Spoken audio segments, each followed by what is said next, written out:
এটা হচ্ছে সেরামার bright cooktop cleaner. অনেকেই জানে না গ্লাস কুকটপের জন্য এটা লিটারালি এ লাইফ সেভার। পোড়া খাবার, জেদি দাগ, অয়েল ক্রাস্ট সব কিছুই উঠে যায়।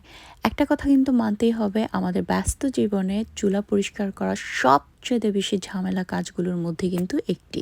সো আমি আপনাদের সাথে শেয়ার করব আমি কিভাবে আমার কুকটপটাকে ক্লিন রাখি, একদম নতুনের মতো করে চকচকে করে ফেলি। প্রথমে আমি কিছুটা ডিশ সোপ লাগিয়ে ভেবেছিলাম এভাবে ক্লিন করে ফেলবো, কিন্তু পরে ভাবলাম আপনাদের সাথে শেয়ার করি যে আমি সিরামার ব্রাইট দিয়ে কিভাবে ক্লিন করি।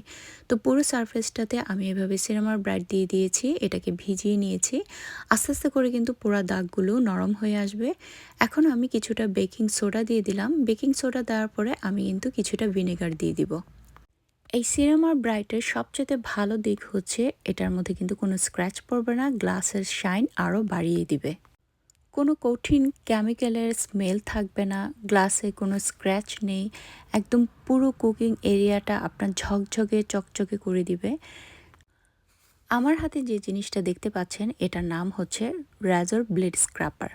এটা দিয়ে আমি আস্তে আস্তে করে ঘষে ঘষে যে কঠিন দাগগুলো বা ময়লাগুলো ছিল সেটাকে কিন্তু আমি তুলে ফেলবো।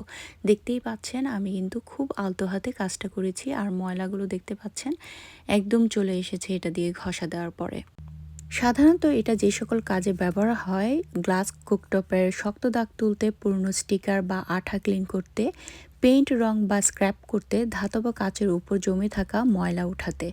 খুবই আলতো হাতে কাজটা করতে হবে, তা না হলে কিন্তু আপনার কুকটপ নষ্ট হয়ে যেতে পারে, এটা শাইন কিন্তু নষ্ট হয়ে যেতে পারে।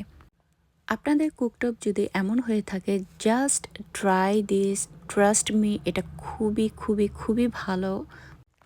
এই যে আমি আপনাদেরকে দেখিয়ে দিচ্ছি, টিস্যুটা দেখতে পাচ্ছেন অনেকগুলো ময়লা জমে গিয়েছে।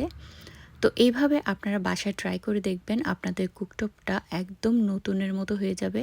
আমি দেখিয়ে দিচ্ছি, মোটামুটি কিন্তু আমি ক্লিন করেছি, আরও আমার বাকি আছে। তো মাঝখান থেকে আপনাদেরকে দেখিয়ে দিলাম, এই পাশটা কিন্তু খুব ভালো করে ক্লিন করা হয়ে গিয়েছে। আপনাদের কাছে যদি আমার ভিডিওটি হেল্পফুল হয়ে থাকে তাহলে অবশ্যই শেয়ার করে অন্যদেরকে জানিয়ে দিবেন। কেমন লাগলো অবশ্যই আমাকে জানাবেন।